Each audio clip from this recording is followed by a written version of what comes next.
বন্ধুরা, আজ আমরা পয়জনের অনুপাত রিলেটেড ম্যাথগুলো নিয়ে আলোচনা করব। তো শুরু করা যাক। তো প্রথম প্রশ্নটাতে কি বলে দেওয়া আছে, একটি পাথরকে নির্দিষ্ট স্থানে নেয়ার জন্য একজন শ্রমিক একটি রশি বেঁধে টানছে। পাথরের ভর 200 কেজি এবং বাঁধা অংশ ছাড়া রশিটির দৈর্ঘ্য 5 মিটার। টানের কারণে রশিটির দৈর্ঘ্য 0.05% বৃদ্ধি পেল এবং ব্যাস 0.005% কমে গেল।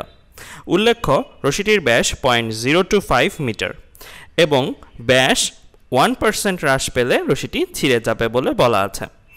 তো এই ঘটনাটিকে আমরা যদি একটু ভিজুয়ালাইজ করতে চাই, তো এটা আমাদের পাথরটা, আর এখানে রশি বাঁধা আছে, ওই রশিটার একটা নির্দিষ্ট দৈর্ঘ্য আছে, আবার ওই রশিটার একটা নির্দিষ্ট ব্যাস আছে। তো আমরা যদি টেনে নেই, অর্থাৎ শ্রমিকটা যদি এখানে টেনে নেয়, তাহলে যেটা ঘটে, রশিটার মধ্যে একটা দৈর্ঘ্য বৃদ্ধি দেখা যায়। অর্থাৎ আগে দৈর্ঘ্যটা তোমরা নীল কালার দিয়ে দেখতে পাচ্ছ, আর নতুন দৈর্ঘ্যটা হয়ে গেল লাল কালারের দৈর্ঘ্য, যেটা কিনা একটু বেড়ে গেল। শুধু দৈর্ঘ্যই বাড়ে না, আরেকটা জিনিসও ঘটে।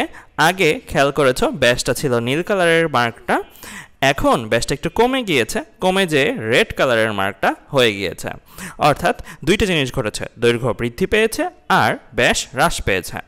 তো প্রথম প্রশ্ন হিসেবে আমাদের এই উদ্দীপক দিয়ে যেটা বলা আছে, দৈর্ঘ্য প্রসারিত অবস্থায় রশিটির পয়জনের অনুপাত নির্ণয় করো। অর্থাৎ আমাদের নিউ বা ভি যেটাই বলি না কেন সেটা বের করতে হবে। পরের প্রশ্নে বলে দেওয়া আছে, প্রথমে প্রযুক্ত টানে পাথরটিকে সরাতে না পেরে টান দ্বিগুণ করলো এবং এতে রশিটির দৈর্ঘ্য 11% বেড়ে গেল। রশিটি কি ছিঁড়ে যাবে কিনা? তো আমরা প্রথম প্রশ্নটা দিয়ে ম্যাথটা শুরু করি, চলো। তো আমাদের এখানে কি কি দেয়া আছে? তো গ নাম্বার প্রশ্নের জন্য আমরা এখানে কি কি পাচ্ছি? রশির দৈর্ঘ্য পাচ্ছি L = 5 মিটার, যেটা দেওয়া আছে। রশির ব্যাস পাচ্ছি স্মল ডি দিয়ে প্রকাশ করব এটাকে, যেটা কিনা 0.025 মিটার আমাদের এখানে দেয়া আছে। আর আমরা দৈর্ঘ্য বৃদ্ধি যেটা, সেটা পার্সেন্টেজ আকারে দেওয়া আছে। কত দেওয়া আছে? পার্সেন্টেজ 0.05% দৈর্ঘ্য বৃদ্ধি ঘটে। তার মানে 0.05% কার? এটা ক্যাপিটাল এল এর 0.05%। সো আমরা যদি লিখতে চাই 0.05% মানে 0.05/100, আর ক্যাপিটাল এল তো আমার 5, তো আমরা 5 দিয়ে গুণ করলে আমাদের এরকম কিছু একটা আসবে, 2.5 × 10⁻³ মিটার। এটা আমাদের বোঝাচ্ছে কি? এটা আমাদের বোঝাচ্ছে দৈর্ঘ্যটা কত পার্সেন্ট আসলে বৃদ্ধি পেয়েছে। এবার আমরা আসি ব্যাসের ব্যাপারে। ব্যাস হ্রাস পেয়েছে, এটাকে আমরা ডেল ডি দিয়ে প্রকাশ করছি। সো ডেল স্মল ডি এটা কত? এটাও দেওয়া আছে 0.005% কমে যায় ব্যাস, তাই আমরা লিখছি 0.005% অফ স্মল ডি, অর্থাৎ আদি ব্যাসেরই তো 0.005% কমে যাবে। তাই আমরা এভাবে লিখতে পারি। আবার 0.005 মানে হচ্ছে 0.005/100। স্মল ডিটা আমার কত ছিল? 0.025 বসালাম, তাহলে আমার আসে 1.25 × 10⁻⁶ মিটার। এখানে একটা জিনিস কি খেয়াল করেছ? আমরা হিসাবের বাইরেও একটা কাজ করেছি। সেটা কি? আমরা এখানে একটা মাইনাস সাইন নিয়ে এসেছি। কেন বলো তো? কারণ আমরা যদি হ্রাস হয় তাহলে একটা মাইনাস সাইন ব্যবহার করব সূত্রতে বসানোর আগে, আর যদি বৃদ্ধি হয় তাহলে একটা পজিটিভ সাইন। অর্থাৎ এটা আমাদের প্লাস রেখেছি, কেননা বৃদ্ধি। আর এটা আমরা একটা মাইনাস কিন্তু হিসাবের বাইরে, এটা কিন্তু এই হিসাব থেকে আসেনি, বরং হিসাবের বাইরেই আমরা একটা মাইনাস নিজেরাই দিয়ে দিয়েছি, কারণ এটা একটা হ্রাস। সো আমরা এই জিনিসটা যেন একটু করি, তাহলে আমাদের সূত্র মান বসালে মানগুলো ঠিকঠাকভাবে আসবে। তো আমাদের পয়জনের অনুপাত বের করতে বলার কথা ছিল। সো আমরা পয়জনের অনুপাতের সূত্র জানি, মাইনাস পার্শ্ব বিকৃতি বাই দৈর্ঘ্য বিকৃতি। এই মাইনাসটা হচ্ছে সূত্রের মাইনাস। তো পার্শ্ব বিকৃতি আর দৈর্ঘ্য বিকৃতিকে যদি ফর্মুলা আকারে লিখি, এভাবে লিখতে পারি, del d by small d divided by del l by small capital L। তো এখানে একটা জিনিস খেয়াল করো, এই যে মাইনাসটা, এই মাইনাসটা হচ্ছে সূত্রের মাইনাস। সো আমরা জাস্ট এই মানগুলো বসালাম। আমরা দেখে এসেছি পয়জনের অনুপাতটা আসলে কি আগের ক্লাসে। তো আমরা কিন্তু দেখো সব কিছুর মানই জানি, তাই না? আমরা এখানে del d জানি, আমরা এখানে স্মল d জানি, আবার আমরা del l যেটা সেটা জানি, আবার ক্যাপিটাল এল যেটা সেটাও কিন্তু জানি।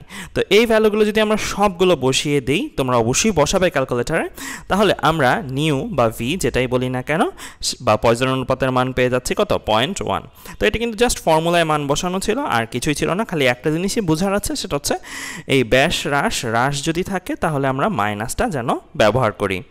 এবার আসি পরের প্রশ্নটাতে। পরের প্রশ্ন কি বলে দেওয়া ছিল? প্রথমে প্রযুক্ত টানে পাথরটি যদি সরাতে না পেরে টান দ্বিগুণ করা হয়, এতে রশিটির দৈর্ঘ্য 11% বেড়ে যায়, তাহলে রশিটি ছিঁড়ে যাবে কিনা? তাহলে চলো আমরা দ্বিতীয় প্রশ্নের জন্য ডাটাগুলো প্রায় একই ডাটা, তো লিখে ফেলি। আমাদের ক্যাপিটাল এল স্মল ডি বা যেটা আদি ব্যাস বলতে পারি। আবার রশিটি না ছিঁড়ে সর্বোচ্চ ব্যাস হ্রাস, এটা কিন্তু একটা লিমিট দেওয়া ছিল, একটু খেয়াল করে দেখো তো এই লাইনটা কি বলে দেওয়া ছিল, ব্যাস 1% হ্রাস পেলে রশিটি ছিঁড়ে যাবে। তো রশিটি না ছিঁড়ে সর্বোচ্চ ব্যাস হ্রাস কত, এটা কত আমরা বলতে পারি 1% অফ স্মল ডি, অর্থাৎ আদি ব্যাসের 1%। তো 1% মানে কি 1/100, তাই আমরা এখানে 1/100 লিখলাম। আর আদি ব্যাসটা কত ছিল 0.025 লিখলাম। এটাকে আমরা কি দিয়ে সম্বোধন করছি, এটাকে আমরা সম্বোধন করছি ডেল ডি ম্যাক্স দিয়ে, অর্থাৎ এটাই কিন্তু সর্বোচ্চ হ্রাস, রাইট। এর চেয়ে হ্রাস পেলে যদি ব্যাসের মান এর চেয়েও হ্রাস পেয়ে যায় তাহলে কি রশিটা ছিঁড়ে যাবে, এটাই বলে দেওয়া আছে প্রশ্নে। ব্যাস 1% হ্রাস পেলে রশিটি ছিঁড়ে যাবে। সো এটা আমাদের লিমিট সেট করে দিচ্ছে। তো এখানে একটু খেয়াল রাখো, এটাও যেহেতু হ্রাস, সর্বোচ্চ হ্রাস, সো সেটাকে আমরা মাইনাস দিয়ে সম্বোধন করছি। তো আমরা হ্রাস বলেই কিন্তু এখানে মাইনাসে নিয়ে এসেছি, এটা কিন্তু এই হিসাব থেকে আসেনি। তো আমরা এই ভ্যালুগুলো জানলাম। এখন আমাদের রশির দৈর্ঘ্য বৃদ্ধি যেটা ঘ নম্বর প্রশ্নের জন্য, সেটা দেওয়া ছিল কত 11%, অর্থাৎ 11% যদি বেড়ে যায় তাহলে দৈর্ঘ্য বৃদ্ধির মানটা কত, দৈর্ঘ্য বৃদ্ধির মানটা হচ্ছে 11/100, এটা হচ্ছে 11%। এটা কার 11%, আদি দৈর্ঘ্যের 11%। আদি দৈর্ঘ্যটা আমার কত ছিল 5 মিটার, সো আমরা বসালে আমার 0.55 মিটার আসে, অর্থাৎ এটা হচ্ছে আমার ঘ নম্বর প্রশ্নের জন্য দৈর্ঘ্য বৃদ্ধির মান। তো আমরা গ নম্বর প্রশ্ন থেকে পয়জন অনুপাত অলরেডি বের করে রেখেছি, যেই পদার্থটা দিয়ে রশিটা তৈরি সেই পদার্থটার পয়জনের অনুপাত হচ্ছে 0.1। তো আমরা যদি নিউ এর সূত্রে চলে আসি, নিউ ইকুয়াল টু কি minus del D by small d divided by del L by capital L. সামনে একটা মাইনাস থাকবে, এটা হচ্ছে সূত্রের মাইনাস। সো আমরা এইখানে ভ্যালুগুলো বসাবো। তো এখানে ভ্যালুগুলো বসাই আমরা আসলে কাকে বের করবো বলো তো, নিউ এর মান বসাবো, স্মল ডি এর মান বসাবো, ডেল এল এর মান আর ক্যাপিটাল এল এর মান, এগুলো বসাবো। আমরা বের করব আসলে কাকে, আমরা বের করব ডেল স্মল ডি কে। তো এটার সাথে আসলে আমরা এটার একটা তুলনা করি আমরা আসলে সিদ্ধান্ত নিব রশিটা ছিঁড়ে যাবে কিনা। তো চলো আমরা যদি বের করি, ডেল ডি বাদে বাকি সব কিছু আমি বসিয়ে দিলাম, বসিয়ে দিয়ে আমরা এখানে ডেল ডিটা বের করে ফেললাম। এটাও আমাদের মাইনাসে এসেছে, মাইনাসে আসার অর্থই হচ্ছে হ্রাস, অর্থাৎ যখন রশিটার দৈর্ঘ্য 11% বৃদ্ধি পাবে তখন রশিটার ব্যাস এতটুকু হ্রাস পাবে, অর্থাৎ আমরা এখানে ভ্যালুটা বসালাম। তো ভ্যালুগুলো বসানোর ফলে একটু খেয়াল করে দেখো তো, এটা আমার কি এসেছে 11% যখন রশির দৈর্ঘ্য বৃদ্ধি তখনকার ব্যাসের হ্রাসের মান। কিন্তু আমাদের বলে দেওয়া ছিল ব্যাস সর্বোচ্চ হ্রাস পেতে পারে কত, না ছিঁড়ে সর্বোচ্চ হ্রাস পেতে পারে আমার হচ্ছে এতটুকু। তো দেখো তো এই দুইটা মানের মধ্যে কম্পেয়ার যদি করি, কম্পেয়ার করলে স্পষ্ট বোঝা যাচ্ছে আমাদের ক্ষেত্রে, অর্থাৎ 11% বৃদ্ধির ক্ষেত্রে ডেল ডি এর মানটা ডেল ডি ম্যাক্সের চেয়েও বেশি আসে, অর্থাৎ এই পরিমাণের ব্যাস হ্রাস পেলে তো আসলে ছিঁড়েই যায়। তার মানে 11% দৈর্ঘ্য যদি বৃদ্ধি পায় তাহলে আসলে রশিটা ছিঁড়ে যাবে বা তারটা ছিঁড়ে যাবে। সো আমরা এইভাবে কিন্তু আলটিমেটলি প্রবলেমটা করতে পারি। তো এবার আমরা চলে আসি এর পরের প্রশ্নে। তো পরের প্রশ্নে কি বলে দেওয়া আছে, তারের সাহায্যে ঝুলানো দোলনায় ভর ঝুলানো হলে তারের দৈর্ঘ্য 1 মিটার থেকে বৃদ্ধি পেয়ে 1.01 মিটার হয়। দেখা যায় এতে তারের ব্যাস হ্রাস পায়। তো এখানে তারের দৈর্ঘ্য দেওয়া ছিল কি 1 মিটার, এটা আদি দৈর্ঘ্য, আর এটা কি আমার শেষ দৈর্ঘ্যের মান 1.01 মিটার হয়, এটা ফাইনালি শেষ দৈর্ঘ্যের মান। দেখা যায় এতে তারের ব্যাস হ্রাস পায়। সো দৈর্ঘ্য বৃদ্ধি পেলে ব্যাস হ্রাস পাবে আমরা জানি, সো ব্যাস হ্রাস পেলে এখানেও। প্রথম প্রশ্নে জানতে চাওয়া হয়েছে পয়জনের অনুপাত 0.2 হলে দোলনার তারের ব্যাস কতটুকু হ্রাস পায়। তো আমার পয়জনের অনুপাতটা দেয়া আছে আর জানতে চাওয়া হয়েছে ব্যাস কতটুকু হ্রাস পাবে। পরের প্রশ্নে জানতে চাওয়া হয়েছে স্থিতিস্থাপক সীমার মধ্যে তারের দৈর্ঘ্য বৃদ্ধি পেয়ে 1.5 গুণ হলে ব্যাসের কিরূপ পরিবর্তন আসবে। তো চলো আমরা প্রবলেমগুলো করে ফেলি। তো আমাদের একদম প্রথমে যে প্রবলেমটা আছে সেই প্রবলেমটার জন্য কি কি ডাটা দেওয়া আছে, তো এখানে আমাদের আদি দৈর্ঘ্য দেওয়া আছে 1 মিটার, সো আমরা ক্যাপিটাল এল দিয়ে প্রকাশ করলাম। দৈর্ঘ্য বৃদ্ধিটা এটা একটু খেয়াল করো, শেষ দৈর্ঘ্য থেকে আদি দৈর্ঘ্যটা যদি বাদ দিই তাহলেই তো আমরা দৈর্ঘ্য বৃদ্ধিটা পেয়ে যাব। তো আমাদের শেষ দৈর্ঘ্য দেওয়া ছিল 1.01 মিটার, সো 1.01 থেকে আমি আসলে 1 বাদ দিলাম, তাহলে আমার দৈর্ঘ্য বৃদ্ধির মান চলে আসলো 0.01 মিটার। তো আমরা পয়জনের অনুপাতও পাচ্ছিলাম গ নম্বর প্রশ্নটার জন্য 0.2। তো এই ভ্যালুগুলোর মধ্যে আমরা কয়েকটা ভ্যালু একটু ধরে নিই। আদি ব্যাস যেটা হচ্ছে স্মল ডি, আর ব্যাসের যে হ্রাসটা সেটাকে আমরা প্রকাশ করছি ডেল স্মল ডি দিয়ে। তো এই দুইটা জিনিস থেকে আসলে আমরা কতটুকু হ্রাস পাই সেটা যাচাই করব। তো এখন আমরা সূত্রটা যদি লিখে ফেলি পয়জনের অনুপাতে নিউ ইকুয়াল টু মাইনাস পার্শ্ব বিকৃতি বাই দৈর্ঘ্য বিকৃতি, আগের ম্যাথের মতোই।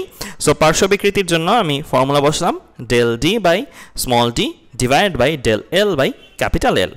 তো সামনে একটা মাইনাস অবশ্যই যেন থাকে। তো আমরা এখানে দেখো সব কিছু যদি বসিয়ে দিই তাহলে আমরা del D equal to minus D by 500 এরকম কিছু একটা পাবো। এখানে মাইনাসটার তাৎপর্য কি? মাইনাসটার তাৎপর্য হচ্ছে আমার যে ব্যাসের পরিবর্তন সেটা হ্রাস পেয়েছে, অর্থাৎ ব্যাসের পরিবর্তনটা যেটা সেটা একটা হ্রাস। তাহলে আমরা বলতে পারি এভাবে ব্যাস আদি ব্যাসের 1/500 অংশ হ্রাস পাবে, অর্থাৎ এটা হ্রাসের পরিমাণটা দেওয়া আছে।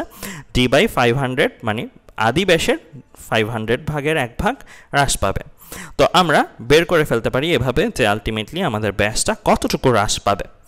তো এবার আমরা চলে আসি এর পরের প্রশ্নে। স্থিতিস্থাপক সীমার মধ্যে তার দৈর্ঘ্য বৃদ্ধি পেয়ে 1.5 গুণ হলে ব্যাসের কিরূপ পরিবর্তন আসবে? তো এখানে আমাদের কি কি দেয়া আছে? দেয়া আছে আমাদের আদি দৈর্ঘ্য দেয়া আছে ক্যাপিটাল এল 1 মিটার আগেরটাই। এখানে আমাদের শেষ দৈর্ঘ্যটা কিন্তু আগের মতো 1.01 না, বলে দেওয়া ছিল আদি দৈর্ঘ্য বৃদ্ধি পেয়ে কত গুণ হয়েছে? 1.5 গুণ হয়েছে। অর্থাৎ আদি দৈর্ঘ্য সাথে 1.5 গুণ যদি করি তাহলে আমরা পেয়ে যাব শেষ দৈর্ঘ্যটা। তো শেষ দৈর্ঘ্যটা আমরা পেয়ে গেলাম। তাহলে তোমরা বুঝতেই পারছো দৈর্ঘ্য বৃদ্ধিটা কত হবে। এটা থেকে এটা বাদ দিব, শেষ দৈর্ঘ্য থেকে আদি দৈর্ঘ্য বাদ দিলে আমি পেয়ে যাচ্ছি কি আমাদের দৈর্ঘ্যের পরিবর্তন বা দৈর্ঘ্য বৃদ্ধিটা যেটা সেটা 0.5 মিটার। জাস্ট বিয়োগ করলাম 1.5 থেকে 1টাকে। তো আমাদের পয়জনের অনুপাত 0.2। এরপরে আমাদের আদি ব্যাস স্মল ডি দিয়ে ধরবো, আর ব্যাসের যে হ্রাসটা সেটাকে আমরা ডেল ডি দিয়ে ধরবো। তো আমরা চলো ম্যাথটা যদি করতে চাই তাহলে আমরা নিউ এর ফর্মুলাটা আবার লিখে ফেলি, minus del D by small D divide by del L by capital L.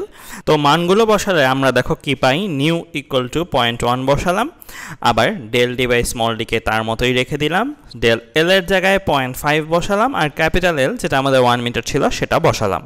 তো আমরা যদি এখন এখান থেকে ডেল ডিটাকে এক পাশে করি, বাকি সব অন্য পাশে পাঠিয়ে দিই, তাহলে আমরা যেটা পাই সেটা হচ্ছে মাইনাস ডি বাই 10।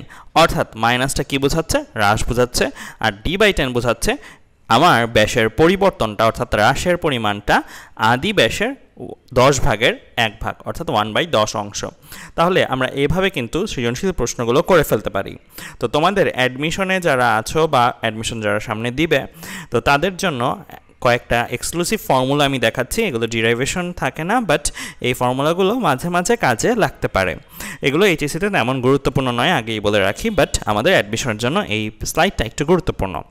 তো আমাদের এই সাইডটা আসলে কী নিয়ে? আমরা অলরেডি ইয়ংয়ের গুণাঙ্ক শিখেছি, বাল্কস মডুলাস বা বাল্কের গুণাঙ্ক শিখেছি, নিউ পয়জনের অনুপাত শিখেছি, আবার ক্রিন্টন গুণাঙ্ক জি বা স্মল এন শিখেছি। তো এই জিনিসগুলো প্রত্যেকটাই কিন্তু আমরা আলাদা আলাদা করে শিখেছি।